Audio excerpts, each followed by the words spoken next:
Hello and welcome to this video that goes through the AQA Level 2 Further Maths Specimen Paper Non-Calculator Paper 1, and we're going to cover questions 6 to 11 in this video. So question 6, work out 2 2/3 minus 1 3/4 divided by 1 1/8. So the first thing we should do is convert our mixed numbers into a top-heavy fraction. So to do this, we'll take it step by step. So 2 over 2/3.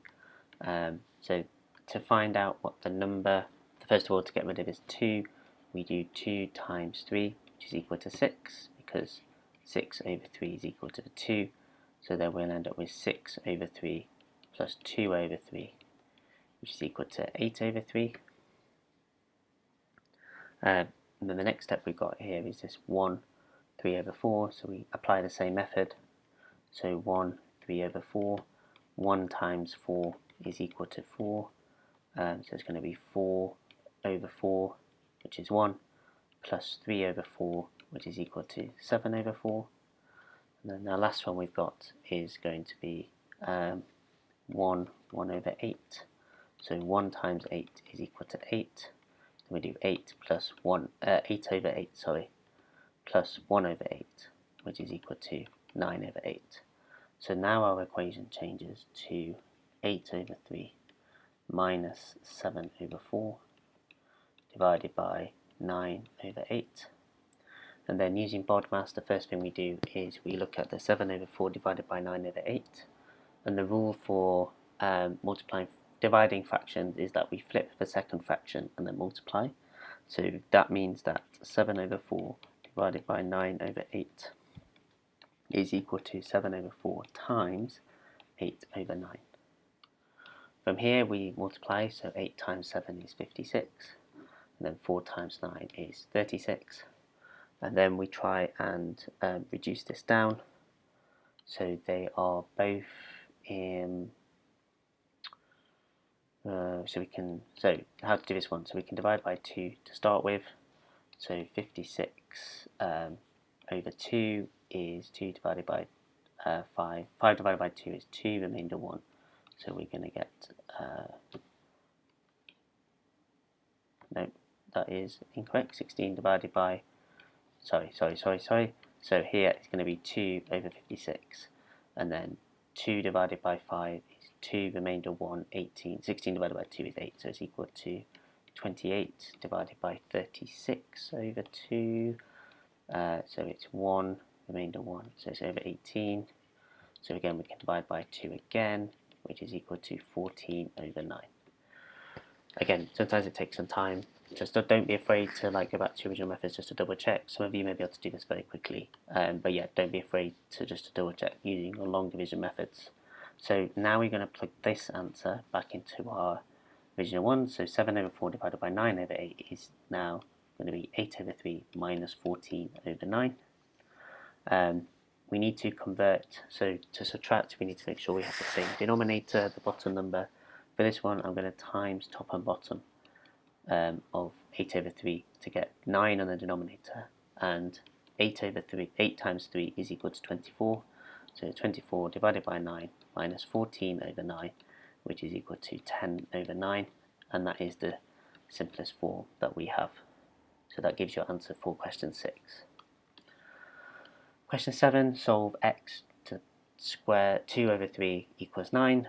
So the way that we could do this one is, first of all, we can get rid of the x 2/3. So we can do this in one step by saying, well, the opposite to 2/3 is to do 3/2. That will move it over, but the longer way of doing this is to say, okay, so if we want to move a power on the top, we have to times it by the reciprocal one, so do the power of the reciprocal on the other side. So x 2/3 equals 9. You can say x is 1/3 equals 9 to the half, and then we can cube both sides to get rid of this 1/3. So therefore we get x is equal to 9 3/2. Again, you can do this in one step. You're essentially just flipping the fraction and putting it as the power to 9, and that would move the x to the power 2/3, the power to the other side. From here, 9 3/2, so the way that we can do this one is if we can rewrite this.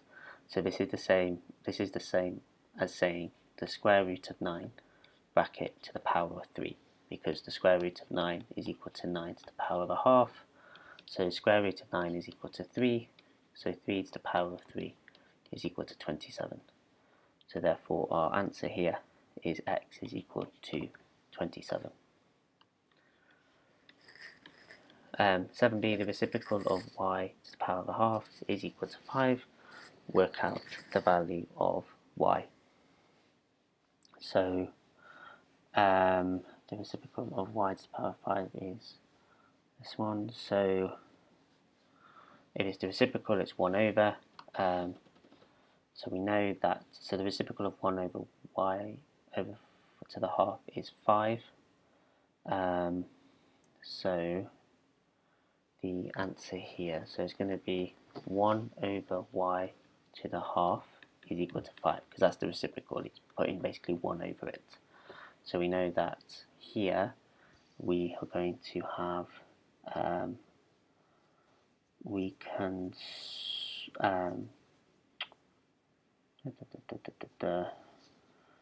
swap this over, so we can times both sides by y to the half and divide by, so we can say 1 is equal to 5 y to the half, and therefore we can say that 1 divided by 5 is equal to y to the half, and then we can square both sides, so we get 1 over 5 squared equals y, and then that's equal to 1 squared over 5 squared equals y, so that gives me y is equal to 1 over 25, and that would be your value of y. So again, rearrange so you make y the subject to the formula, and then to get rid of the 1 over half, you just square. So it's like, remember this is the same as 1 over 5 equals root y, and then you just square both sides and you get your answer for y. Question 8, make d the subject of c equals 8, c minus d divided by d. So the first step here is, whenever you've got these making the subject equations, always get rid of the denominator as fast as you can. So here, so c equals 8, c minus d over d. We're going to times both sides by d. So timesing both sides by d removes it on the right hand side, basically moves it to the left hand side. So we get cd equals 8 bracket c minus d. And the next thing we're going to do here is we're going to expand this bracket out, so we get cd equals 8c minus 8d. Then we want to make d the subject to the formula, so we're going to put all the d's on one side. So we're going to plus 8d plus 8d. So that gives us cd plus 8d equals 8c. And then notice that we've got a common factor of d in both our terms. So we're going to factor out our d. So dc plus 8 is equal to 8c. And then our last step is just divide by c plus 8. Remember, this is d times c plus 8. So we do the inverse, so divide by c plus 8, divide by c plus 8. We get our final answer, which is d is equal to 8c divided by c plus 8. And that's our final answer for question 8. The sketch shows y equals 7x for 0 to 360. The value of sine 73 equals 0.956 to 3 significant figures. Use the sketch to find two angles between 0 and 360 for which sine x equals minus 0.956. So essentially what it's saying here is that we draw a line, say this is 0.956, then the value here is going to equal 73. And if we do minus 0.956, so if you're ever unsure, draw that out, we get a value here. So that gives us two values here, one here and one here. Now, both these are reciprocal, so essentially, not reciprocal, symmetrical. So we can use this value here, this 90 value, and we know that if we started from the top and we went down from 90 to this point here, we would have travelled a distance of 17. So therefore, going to the right hand side would also give 17. Now, this is also the same here. If I started from the top here and I travelled the same way down, I will travel 17. If I start from the top here and travel down, I also travel 17. So I can say that my answer, this one here, is going to be 270 minus 17, which is 253. And the second value, this one, is 270 plus 17, which is 287. And I've found my answer for both of them. So therefore I can just plug my answer in. It's going to be 253 degrees and 287 degrees. So when you're given the sketch and using the sketch, use the fact that the curve is symmetrical to find where find out how far away it is from a consistent value. So here I used the middle value 90 because it's quite close to that. You could also use from 0. So for these ones you could use from 180 or etc. So basically build up your picture and then sort of copy that picture across to the same situation below. Question 10, write root 75 plus root 12 in the form a root b. So here the way that we do surds is find a square number that multiplies in. So the square numbers are 1, 4, 9, 16, 25, 36, 49, etc. etc. So here root 75, I know 25 goes in there, so 25 times root 3. Now when you found your first one, you know that b has got to be the same, so it's going to be, essentially, that tells me that, well, that's not a square number, that's going to be inside my square root, so I know that it's going to be something times 3 equals 12, which I know is equal to 4. So 4 times 3. Again, you could have done the inverse if you were like, I don't know what makes 75, then you could do the 12, 4 times 3, then you know that will be 75 divided by 3, gives you 25 here. From here we use the rules, the surd rules, so root 25 root 3 plus root 4 root 3, then we just take out, so we simplify this as 5 root 3 plus 2 root 3, which is equal to 7 root 3. Fairly easy part of question 10a. Then for 10b, rationalise and simplify. So when we rationalise any number, on the bottom when there's an additional like sign here, you have to multiply top and bottom by changing the sign of one of the components. It can be minus root 2 or it can be plus root 3. So here we're just going to keep it more straightforward. We're going to do root 2 plus 3 and times root 2 plus 3. Again, you could have used times minus 2 minus 3, and that would be minus root 2 minus 3, and that would be perfectly fine. So let's do top and bottom. So 2 root 2 plus 1 times root 2 plus 3. So that's equal to 2 root 2 root 2 plus 3 times 2 root 2 is 6 root 2 plus 1 times root 2 plus 3 times 1, which is 3. So simplifying that, root 2 times root 2 is 2, so 2 times 2 is 4, plus 3 plus 6 root 2 plus root 2 is 7 root 2, so the top is 7 plus 7 root 2. Then we do the second one below, so root 2 minus 3 times root 2 plus 3. Again, a similar one here, so root 2 times root 2, and then plus 3 root 2 minus 3 root 2. You can guarantee that the roots will cancel. Then you have minus 3 times 3, which is minus 9. So here root 2 times root 2 is 2, so it's going to be 2 minus 9, which is minus 7. Then the last step we need to do is plug this together.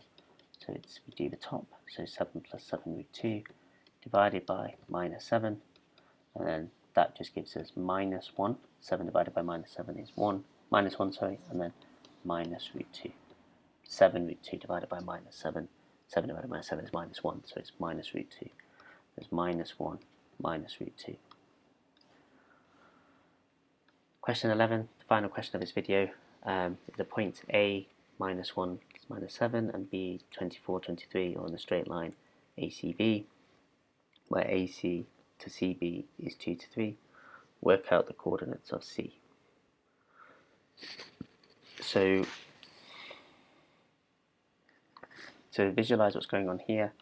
Essentially, got the point here, So this point here is -1, -7, and it's some line where C is on, but it's more angled this way, so C, and then it's going to be some other point, 24, 23. Okay, it's not a 100% accurate line, but it gives you the idea of the line in the context. Now this is 2 and this is 3. So the first thing I'm going to do is I'm going to add together, so I get 2 plus 3 is equal to 5. So I know that A to C is equal to 2 over 5 of A to B. So what is A to B? So A to B is equal to the y and the x, so we can write this as 24, 23, so the x goes on top, y goes below. So it's A to B is always B minus A, so it's the coordinate B minus the coordinate of A. So it's going to be here -1, -7. So A to B is equal to 24 minus -1, which is 25. And then we've got 23 minus -7, which is 30. So then I know that A to C is equal to 2 over 5 of 25 over 30. So 25 times 2 divided by 5 is equal to 50 over 5, which is equal to 10. So we know that the x coordinate is 10. And then the next one is 30 times 2 over 5 is equal to 60 over 5, which is equal to 12. So my answer, 10, 12 along. So I know that A to C, so this is the one thing that people make the mistake here, because they'll think, oh, the answer is 10 to 12, but it's not. It tells you that A to C is 10 to 12, but A is -1, -7. So to find the actual coordinates, it's -1, -7 plus 10 to 12. Remember that O to C is going to equal O to A plus A to C. And all we have found is A to C at this point. So we haven't found what's the, so at this point here we've only found what A to C is, but we haven't found actually what C will be, and C is always in relation to the origin point. So make sure that you add on whatever you've used to find. So in this case we found A to C, so make sure you also add on O to A, which is just the original coordinates. So that's going to be 10 minus 1 and 12 minus 7. So that gives you 9 and 5. And that gives you your answer for the final, for question 11, which will be the final question for this video. If you have any questions, please let me know.